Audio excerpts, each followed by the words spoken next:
Sneakers and Cleats, the podcast. Welcome back to the Sneakers and Cleats podcast. It's Thursday, May 30th. This is episode 105. Don Harris back and better than ever after vacation. Don, how are you? I'm great. Episode 105 and the first episode in a suit. Yeah, I know. Usually you're bundled up in like a sweater or like one of those half zips and stuff. Meanwhile, I'm still in a T-shirt, even though we're not. I had to MC a breakfast for the great George Gervin today, so I had to put my best on for the Iceman. Well, you got to do the best for the Iceman. Yeah. So, we got a lot to get into today. We're going to get into every aspect of the Cowboys offseason, the inactivity from the Cowboys as well, and why they aren't giving out some big contracts to their superstars. If Dak Prescott's the guy to bring the Cowboys to the promised land, I know Don's opinion on that one. Plus a little bit of around the NFL action with our very special guest, who I will get to right now. He worked at ESPN for more than 20 years. I think it was closer to 25. He best known for his work on the NFL Draft, which I have the chime, and NFL Live, Sportscenter, Golic and Wingo. He now does a lot of different things in the media landscape, working as a contributor for the 33rd team and the podcast host for the Alternate Routes podcast with Kevin Frazier, the one and only Trey Wingo joins us now on the Sneakers and Cleats podcast. Trey, how are you? Good, Matt. How are you? And just let me say, thank you very much.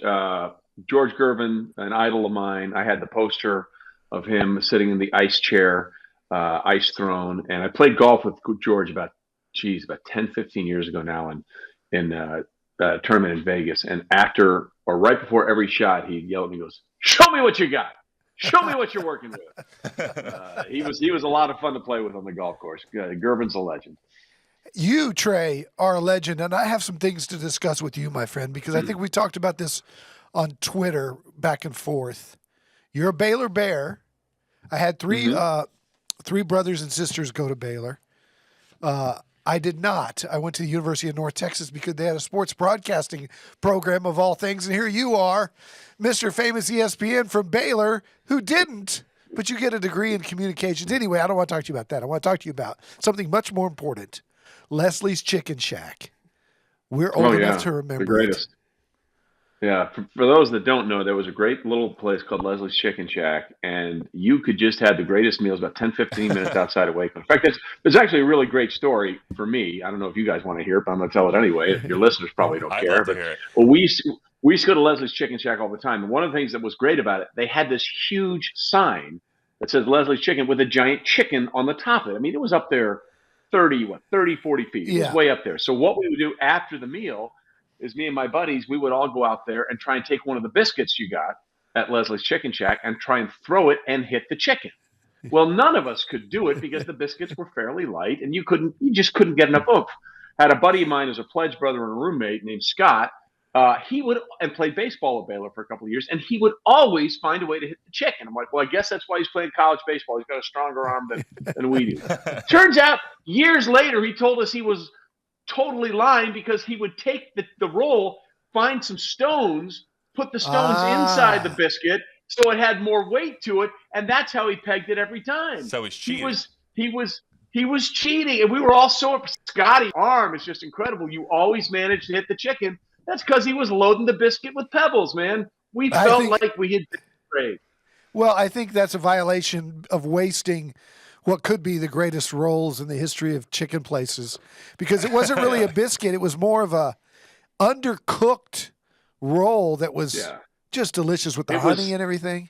It was heavy, man. And real quickly, Scott could eat anything. So he probably went through 6 or 7 rolls before he loaded the ones for the throw. And one last story about the Chicken Shack, and then we'll move on to whatever you want to. When we were pledging, we finished pledging, and we went to Chicken Shack for dinner on a Sunday night. Big meal, as you know, with all the rolls and everything else and the chicken. So we went back to the dorm room. We're just hanging out, and his big brother's fraternity comes in like 20 minutes after we had just finished Leslie's Chicken Shack. And he said, "Hey, I wasn't really around a lot, Scott. I was your big brother. I'm sorry. I'd like to make it up to you. You want to go out to dinner to the Chicken Shack?"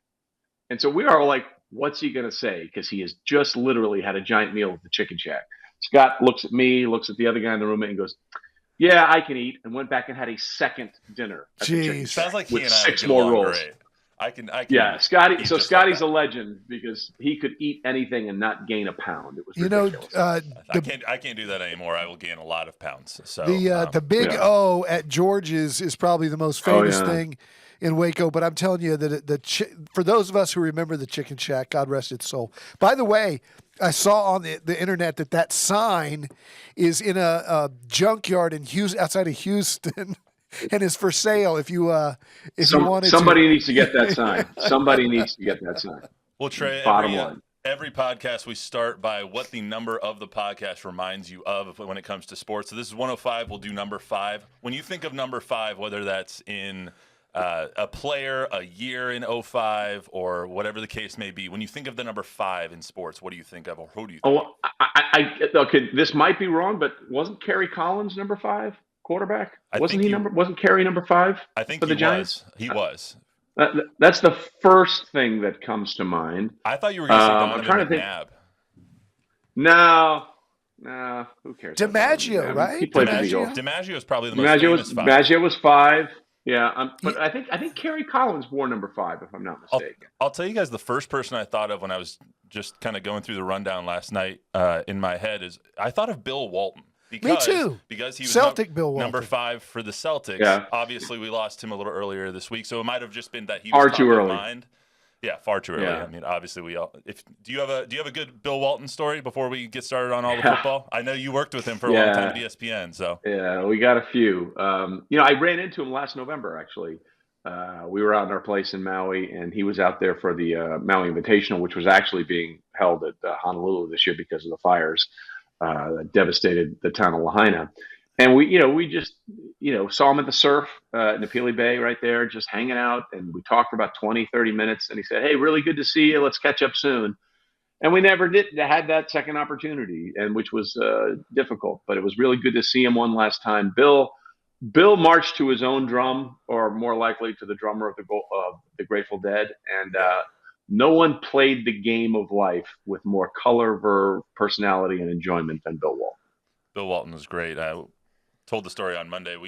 Going to ASU, he did a lot of Pac-12 games, and so a lot of us ASU Cronkite students got to know Bill Walton very well.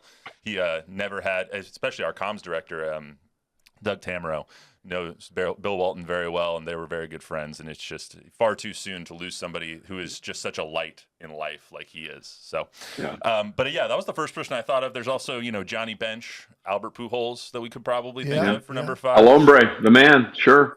I do want to ask you to reveal your party trick, though. 2005 Super Bowl 39. Who played and who was the Super Bowl champ? Okay, so you're doing the actual Super Bowl, not because the season is always before the Super Bowl. So it's Super Bowl 39 is what you're talking about. 39, the one that took place in 2005. Yeah, that would be 24-21. That was the Patriots over the Eagles. Terrell Owens was probably the best player on the field in that game, but Deion Branch was the MVP of that game, and then left that following year in the offseason. Tom Brady was heartbroken about it. So that was the third Super Bowl of Tom's that won in 36, 38, and 39. That was in Jacksonville, Florida, in a rainstorm. And you mentioned Donovan McNabb. That was the weird thing about that game. When they were down a bunch of points late in the fourth quarter, Donovan could not run the hurry-up offense, and that was a real problem. And at one point, he was puking on the field because they had to move so fast. And the real interesting thing about that is the first 3 Super Bowls, every one of them, a fourth quarter field goal from Adam Vinatieri sealed the game. It was 24-21, then they cut it to 24-21, but there was that field goal that won it. In Super Bowl 36, it was Vinatieri when time ran out, and after John Casey shanked a kickoff at the Carolina Panthers in Super Bowl 38, Patriots marched right down the field, and once again, with almost no time left on the clock, Adam Vinatieri hit the game winner in that one, 32-29. You remember who hit? He's amazing. He's an encyclopedia of Super Bowl knowledge. Hey, Trey, definitely 3 minutes to Wapner, slow in the driveway. I'm an excellent driver. Absolutely. Yes, Rain Man, for those of you that want to know. You remember who played the halftime show in that Super Bowl 39? And it was Justin Timberlake. Yeah, it was Justin Timberlake. And if we can say it, Janet Jackson's exposed, was it left or right breast? I'm not sure. Actually, that 39, I believe, was Paul McCartney. I think. No, I'm sorry. You're right. I was 38. 38 was 38. that. Yeah, I think Paul was McCartney Timberlake. was 39. Yes, that's exactly right. Sorry, I know I could quiz you on all 50. Wardrobe malfunction was the word. Yeah. Wardrobe malfunction was the word or the phrase that we all learned after Super Bowl 38. By the way, people forget, not only that, in Super Bowl 38, right after all of that, there was a streaker that went onto the field to start the second half, and they had to get him off. So Super Bowl 38 in Houston was freaking nuts, man. Yeah, I remember that one. 2005, also a great year for the San Antonio Spurs as they won their third championship, in 7 years. Yeah. 4-3 over the Detroit Pistons. That's right. You remember that one very well, I'm sure, Don. Very well here in San Antonio, Game 7. Where do you think that was? That ranks upon the 5 that they won?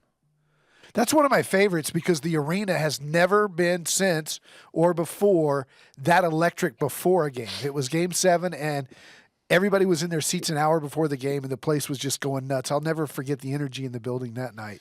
The first one's the most special to me, but that one was really good energy. Also, since we have Trey on, I got to mention that the Baylor Lady Bears won the championship in 2005. It was Kim Mulkey's first. Kim Mulkey, the first of her several before Baylor messed up and decided to let her go to LSU, where she has won another championship already. She also became the first woman in NCAA history of NCAA basketball history to win as a player and as a coach. Was that Sophia Young? Because her Sophia Young. Louisiana Tech was her senior year. Was the first year that it was an NCAA tournament, not an NAIA tournament. Oh, Kim had the Right. two little pigtails when she was the point guard for Louisiana Tech. Last thing about 2005, I know you're a huge golfer and you are a big Tiger Woods savant. As people came up a little short at the U.S. Open at the U.S. Open at Pinehurst in 2005 when Michael Campbell went on to win it. And I'll never forget when Michael Campbell, because Tiger had won 10 majors at that point. Michael Campbell said after he won, "How the hell have you done this 10 times already?" That was the year he beat Rob DeMarco in the Masters, wasn't it? 2005. He won. Chris DeMarco. Yes. Sorry, yes. Chris DeMarco with the chip shot on 16. Yep. It's so funny. Everyone says that's the greatest shot in the history of golf. Well, it's not even the greatest shot in Tiger Woods' career, according to Tiger Woods. I'll give you an example. I chipped off the green and made a birdie the other day. Well, obviously it wasn't at the Masters. It wasn't at the 16th hole. A lot of people have chipped in. No, I'm just saying you've all done it, right? And not in those situations. But Tiger doesn't even consider that one of the top 3 shots in his career. There are several other shots that are way more difficult that Tiger has made. That one because of the moment and because of, and DeMarco went on to miss a shorty for birdie, which really set up the ability to go to sudden death. But everyone loves that shot and says it's the greatest shot in golf, and it's not even, according to Tiger Woods, the greatest shot in Tiger Woods' career. Greatest Nike commercial, that's for sure. Didn't he hit like a 6-iron out of the trap to beat Bob May uphill? Well, 18? no, that was at the Canadian Open in 2000. He was playing Grant Waite, and it was a 6-iron from about 205 yards on the right side over water fronting the green. He had a 1-stroke lead, but Grant Waite had made, or 2-stroke lead. Grant Waite had made the green in regulation, and he's like, I had to go for it. That's the shot that he most refers to as one of the greatest shots of his career. That was in 2000 at the Canadian Open when he completed the trifecta. He won the U.S. Open, the Open Championship, and the Canadian Open. Wow. And there's also, now we're getting really off to the weeds, a 2002 shot at the PGA Championship at Hazeltine in Minnesota. By the way, Hazeltine owes him 2 majors because he lost to Y.E. Yang in 2009 at Hazeltine and frickin' Rich Beam in 2002. But in the opening round, it was cold on 18, bunker shot on the 18th hole, and somehow clipped it around a tree and put it onto the green. That's also one of his favorite shots in his career. This is why Trey is who he is, because he's just an encyclopedia. I got to tell Trey my Tiger Woods story. We got to get to actual stuff here. Okay. Hold on. If there's time at the end. So let's get to the Cowboys. So the Cowboys, there's a lot of talk, obviously, about them. There always is. There always has been. Trey, you grew up a Cowboys fan. Maybe you lost your fan a little bit throughout the life because, as somebody in this industry, you kind of lose your fandom sometimes. Don't you? You also have connections to San Antonio, right? Your dad used to. My dad was a proud graduate of Thomas Jefferson High. All right. On Baylor University. One of the first jobs in his print career, he used to work for the old San Antonio Light, the newspaper there, before he went on to do a million other things. So yeah, San Antonio, the Riverwalk, Alamo Heights, the Alamo Church. Churchill High, isn't that the big high school there? Churchill. He's the grad. I'm a of Churchill High grad. I'm a over here. grad. Class Yeah. of '83. But Yeah. I just wanted to Cody Carlson, former Baylor Bear, Churchill The quarterback. commander. Exactly so right. Obviously, big Texas connections for you. When you look at the Cowboys offseason or lack thereof right now, what are your top takeaways that they have done or have not done this year so far? Jerry Jones said they were all in, and they were all in on doing squat. Okay. Look, the Cowboys were going to have an uphill issue to begin with because they won the NFC East last year. Well, nobody's repeated in that division over 20 years. So history tells us the Cowboys are not going to win the NFC East again this year. And everything they've done in the offseason also suggests they're not going to win. I think they can still be a playoff team. I think they have a lot of potential. But they've won 12 games 3 seasons in a row. The last time they did that was the Cowboys of the 90s, who put themselves on the map. They were the team of the 90s, the team of the decade, when they won 3 Super Bowls in 4 seasons. And, everything that, to me, that the Cowboys and Jerry Jones have done this offseason is the antithesis of what they should be doing. They should have paid Dak and figured this out a long time ago. Look, whether or not you think he can be the guy is almost irrelevant at this point because there is nobody else, and he's your best option. And now he has put them over a barrel in terms of what he can command. They kept Mike McCarthy, and Jerry says, I talked to Jerry when he came to ESPN, 15 years ago, and he said, we've run out all the goodwill of winning those Super Bowls in the 90s. Yeah, we're about to play Super Bowl 59, and you last won in Super Bowl 30. Okay, so we're talking almost 3 decades. Everything they've done has been backwards. I don't see how you keep Mike McCarthy when you had the team that had the second longest winning streak at home in the history of the Cowboys franchise going back to last season. You had the team that scored the most points at home, that had the most yards at home in the regular season, that had the best turnover differential at home. Yet somehow you let a Packers team come in there with Jordan Love in his first season as a starter and absolutely smoke you at your house. You had everything going. You had it all set up, and you had a real opportunity to host an NFC championship game, and you couldn't even get out of the divisional round again. If 12 wins in the regular season is what you're going for, then keep Mike McCarthy. But Jerry Jones has said time and time again, it's not about that. Yet every action he's taken this offseason, starting with the decision to keep Mike McCarthy and doing absolutely nothing, basically, in the offseason, and watching Dan Quinn leave and take half the defense with him to the Washington Commanders, has been the exact opposite of doing everything you can to be better in the postseason. The Cowboys are in real trouble, I think, this upcoming season. Brought up a lot of interesting things. One of them is it seems like Jerry says one thing and then does the complete opposite. He says he wants to win, but there's no actions to prove that he actually wants to win right now, especially with not getting ahead of these contracts. And then you have Dak who's saying, I don't play for money. I don't play for money. And that's a load of crap because he obviously does play for money or he would have signed another contract a little while ago. So it's the kind of saying one thing and not saying another thing, or not doing something that doesn't really make much sense. Matt, here's what I would say about Dak. Look, I don't think he's motivated by money. I think he's motivated by other things, but I think it's important, or I think it behooves every player to get every single dollar they can. So I'm never gonna go after somebody for trying to get the most money they can. And the Cowboys could have figured this out a long time ago and taken care of them, but they chose not to. Look, the Cowboys' problem started when they extended the contract of Ezekiel Elliott. Okay, let's just be honest. Their complications with their salary cap started when they made the decision to pay the running back first over the quarterback and over the wide receiver. And the reason that Amari Cooper is no longer a Dallas Cowboy is because of the contract they chose to give Ezekiel Elliott, a power back who was in the waning moments of his career and now came back on pennies on the dollar after a fairly pedestrian season in New England. So the Cowboys have reverse engineered this completely. They made the decision to pay the running back when no one was paying the running back. And every decision that they've had to make financially since then has basically been because they made the mistake of paying the running back. It's why Amari Cooper had to go. It's why Dak Prescott had them over a barrel.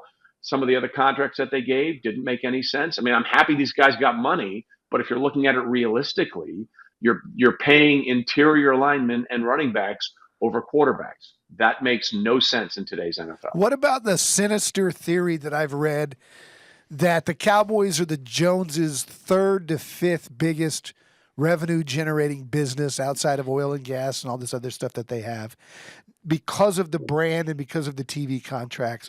Whether they go 7-9 or 12-6, they're going to make pretty much the same amount of money, and that Jerry is just blowing smoke all the time with "we're all in" or "this year we found the secret sauce," and at the end of the day, he's measuring salaries, and he's watching the bottom line to be as profitable as possible, and he's fooling us all to thinking that he wants to win. I do think Jerry wants to win. I think he knows his legacy is on the line with how the Cowboys finish up, and he's running out of time. Let's be honest about it. I do think he wants to win, but there's no question that the Cowboys could be terrible and still generate a ton of revenue. I mean, that's why he bought the team. I mean, Right. he understood what he was getting, So I think Jerry wants to win. I do believe that, but I don't look. Jerry is a great owner and a terrible general manager. Let's just be honest about it. And the only person that's firing Jerry, the general manager, is Jerry, the owner. And Jerry's never going to fire himself. He's never going to fire himself. Trey, what do you make of them waiting so long while other players around the league are getting paid? You see Amon-Ra St. Brown. Even this morning, you see Jalen Waddle getting $86.75 million as the second best receiver on his team. You see Amon-Ra St. Brown. You see all of these lesser receivers. Noah Brown, just across the state. Nico Collins, not Noah Brown. Just across the state, getting all this money. Meanwhile, CD, Micah, Dak are sitting there needing contracts. What do you make of them waiting and almost kicking the can down the road on the contract deals? Well, it's interesting, right? I'm all for players getting paid, as I said, but here are the top highest paid wide receivers in football right now. A.J. Brown at $32 million. Amon-Ra St. Brown at $30 million. Tyreek Hill at $30 million. Jalen Waddle, who just got paid today, $28.25. Devontae Adams at $28. Cooper Kupp at $26.7. Devontae Smith at $25. Nick Collins at $24. DK Metcalf at $24. Deebo Samuel at $23.85. Of those top 10 wide receivers, 2 of them have rings. One is Tyreek Hill with the Kansas City Chiefs. And they've won back-to-back Super Bowls since they've traded him away. The other is Cooper Kupp with the Rams in that magical run at Super Bowl 56. So I look at this list, and I obviously think it's important to have wide receivers. But the most important thing you need is a guy pulling the trigger. Patrick Mahomes just won his second straight Super Bowl with a group of receivers that led the league in the highest drop percentage in the NFL. I'm all for receivers getting paid, but Devontae Adams has done squat since he got that contract with the Raiders, in part because the quarterback position has been a mess. Tyreek Hill and Jalen Waddle have been unbelievable together, and they have 0 playoff wins to prove for it since.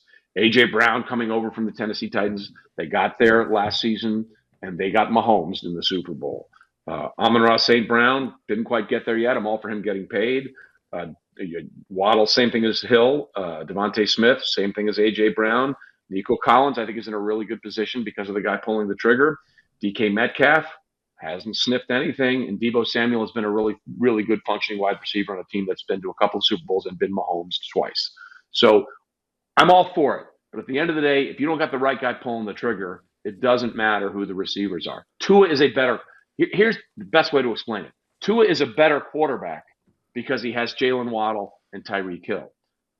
Patrick Mahomes lost Tyreek Hill and has won 2 straight Super Bowls. Well, that adds to the question, though, who do you pay then? Because you can look at the list of defensive ends, and the top defensive end makers as well haven't won many Super Bowls. You look at the quarterback situation. When quarterbacks make over 20% of the cap, I think it's only 2 quarterbacks in NFL history have won a Super Bowl like that. So do you think that they just shouldn't pay CD, Dak, or Micah and start trying to reset? Or how should that kind of money be dispersed? I think you have to know what you have at the most important position in team sports in America. And Dak he's a guy that shows you at times what he can be. But if you look at the numbers in the postseason, they're not great.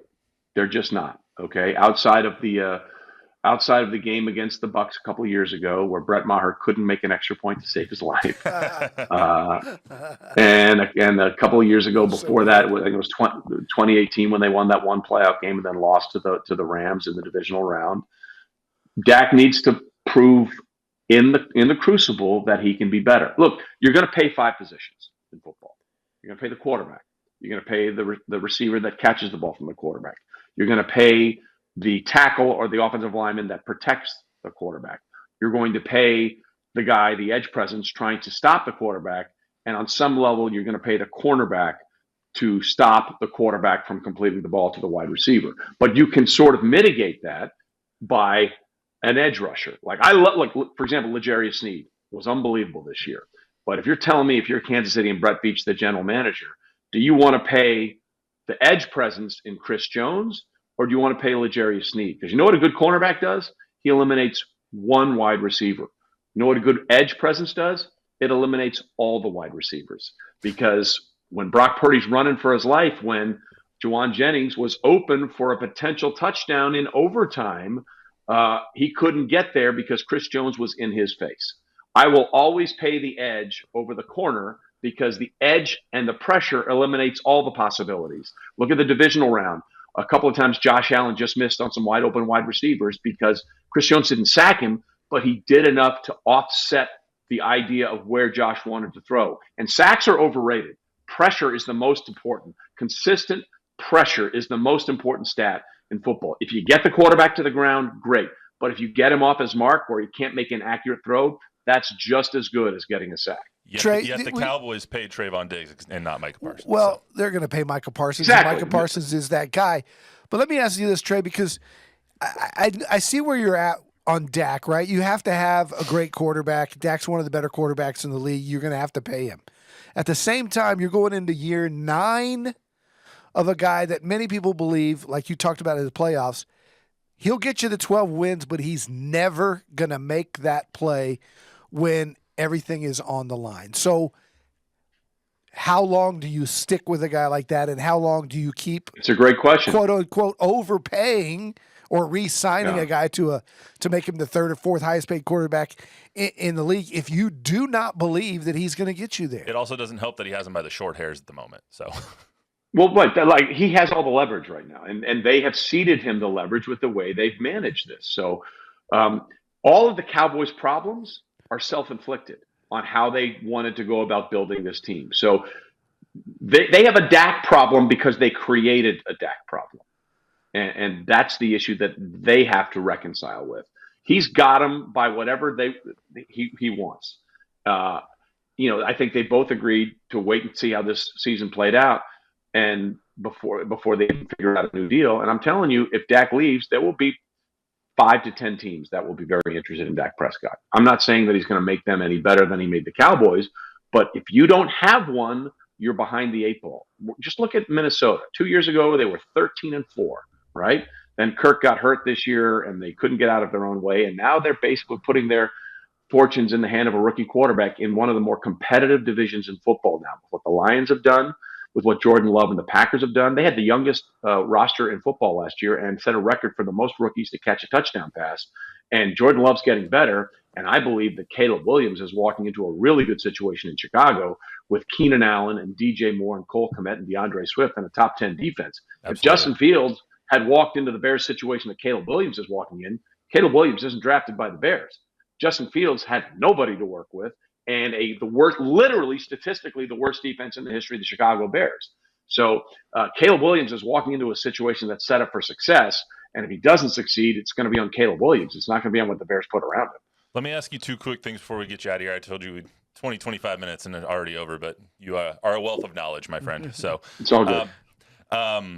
Let me ask you about the Texans. I feel like everyone's anointing the Texans, crowning the Texans and C.J. Stroud after such a year last year that was kind of came out of the blue and out of nowhere with D'Amico Ryans and everybody.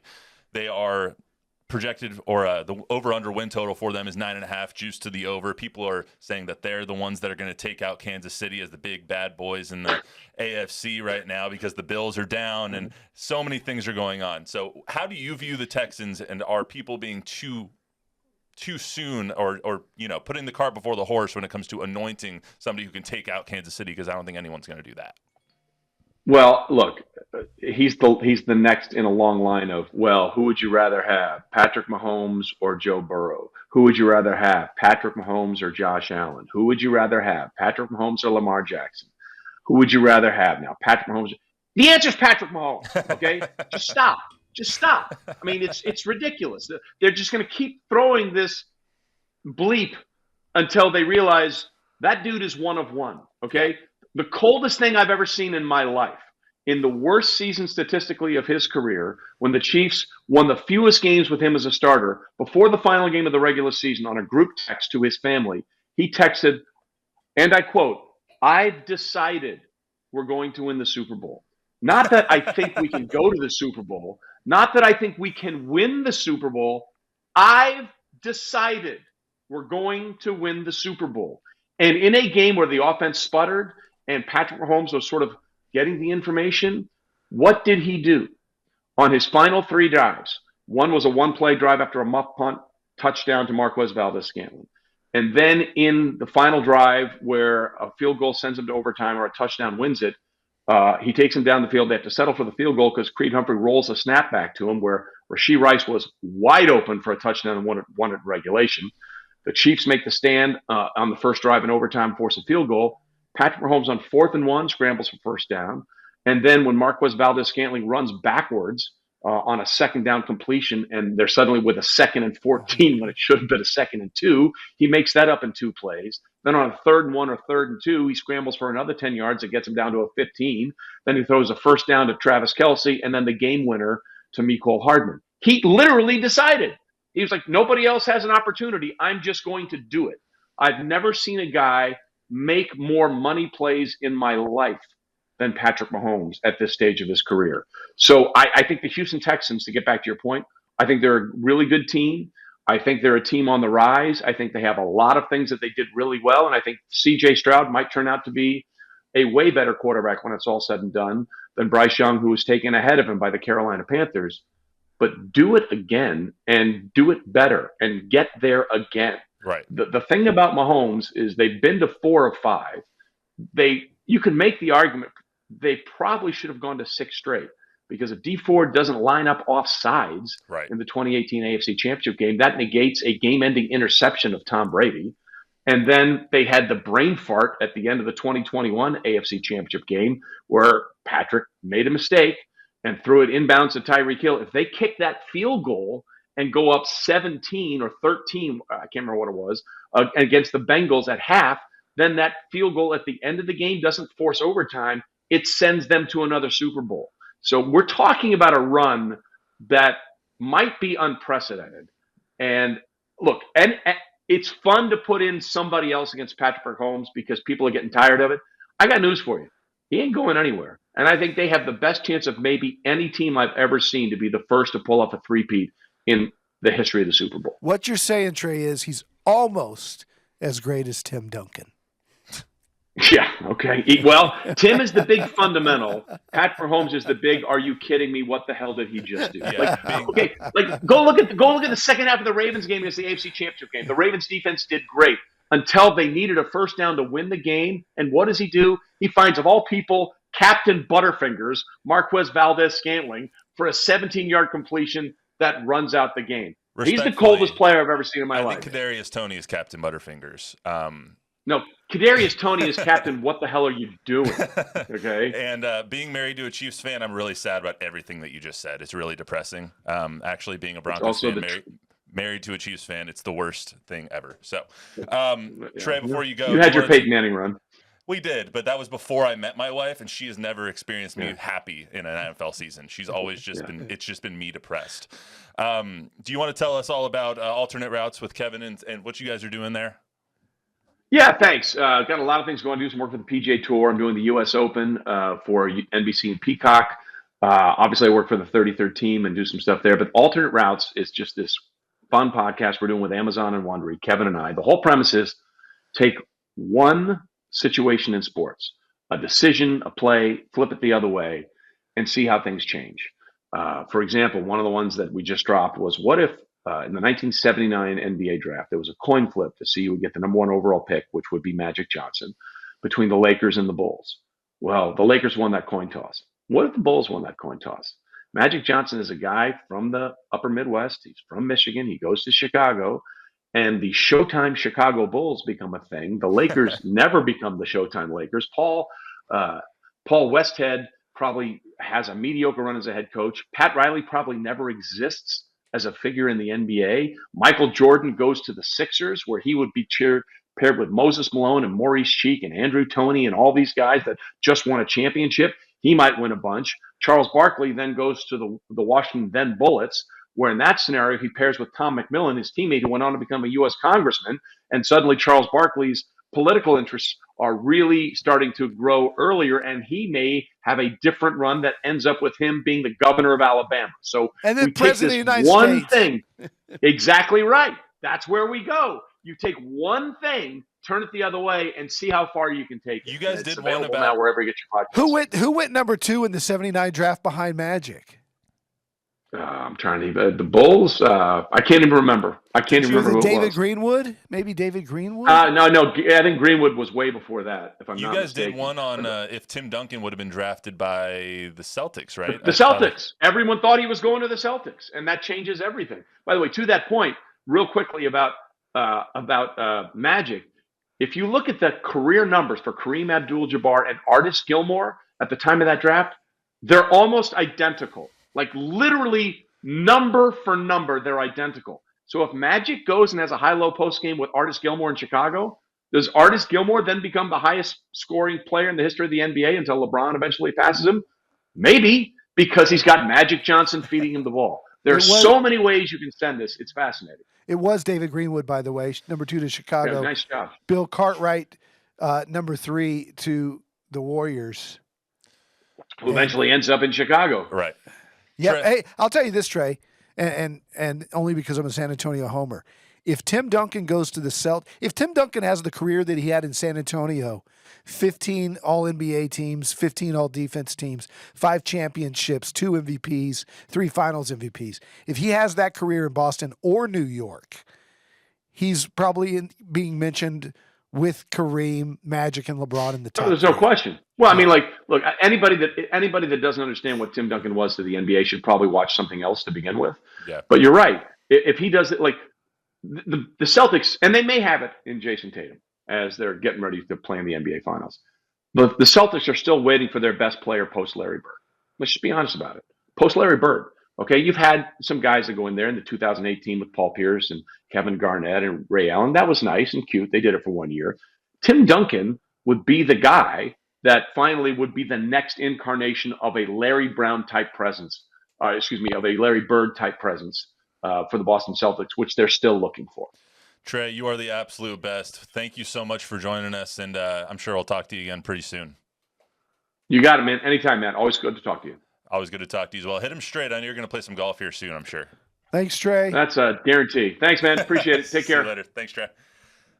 He's the best. Yeah. He's the just a wealth of knowledge. He's literally just an encyclopedia.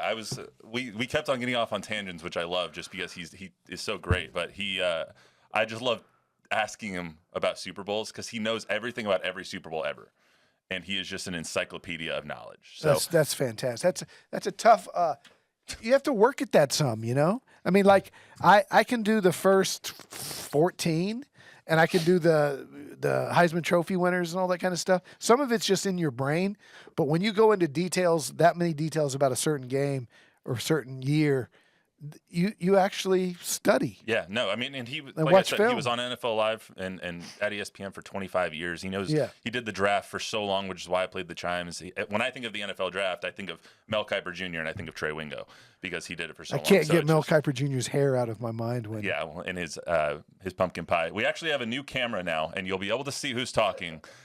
Chris Hoffman over here filling in for Bob Gambert. Chris, Hey, look at that. what's going on, dude? You got Not some much. stuff from the I viewers? do. I've got a question here. Johnny Garcia, and I'm going to paraphrase because he wrote a lot, but he said, and he realizes Jerry will never let it happen, but if the stars were to align and Kansas City comes to San Antonio, No, you that's have dumb. Mahomes and Wemby, would that make it America's number one sports I city? do not entertain any such thoughts because the Chiefs coming to San Antonio, I don't know where it started other than some idiot reporter's question to Henry Cisneros at some press conference that created this ridiculous dream To the reporter's fantasy. credit, it's one of the most prestigious investigative reporters in Kansas City, Okay. according to Jordan. Okay. Well, here's the thing. Any owner in NFL history that wants to create his own leverage can just look in the history books and say, "Oh, San Antonio's got a dome. Let's just say we're going to go there." They have no. If we wanted the Chiefs, we would have to build a $2 billion new football stadium and have it completed before they even thought of coming here. And the taxpayers of San Antonio are never going to fund that. The Chiefs are, first of all, they're a winner, and they're an institution in Kansas City. It's a stupid leverage brain fart that's going nowhere. So no, not in a million years would the Chiefs move to San Antonio. No. One thing before we get out of here, I wanted to get your take on something that Stephen A. Smith said today. So great. Stephen A. Smith, who I am not a fan of. I think that it's trash a lot of the times what he does on TV. But he is the best at blasphemous, high-volume takes. Hyperbole. Hyperbole is a good word for it as well. So he went off on Kawhi Leonard and us being here in San Antonio and knowing your feelings about God bless Kawhi Leonard. him. I want to hear your reaction to what he said on First Take this morning. All right, let's listen to it. This is the worst superstar. I can make a case this is the worst superstar in the history of sports. He is a nightmare. Giannis Antetokounmpo, worth every penny. Anthony Edwards, worth every penny. Steph Curry, worth every penny. And we talk about Kawhi Leonard like he on their level. He's not. He's on their level as a player. He's not on their level as an ambassador. He's not on their level as a marketer. He's not on their level as somebody who prides himself in being an ambassador for the game of basketball, promoting the Clippers, promoting the NBA, promoting everything. And then you have the audacity to literally want to represent Team USA. You can't even represent the Clippers. 60% of the playoff games. But you want to play in the Olympics. Don? I'm with him. I don't think I said that 7 years ago. I don't think Kawhi should be on the Olympic team because he won't be available.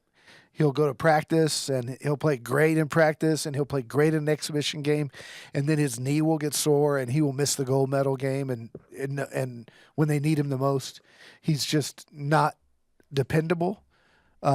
For anyone ever, and hasn't been, and quit on Tony and Manu, and I'll never forgive him for that. Neither will they.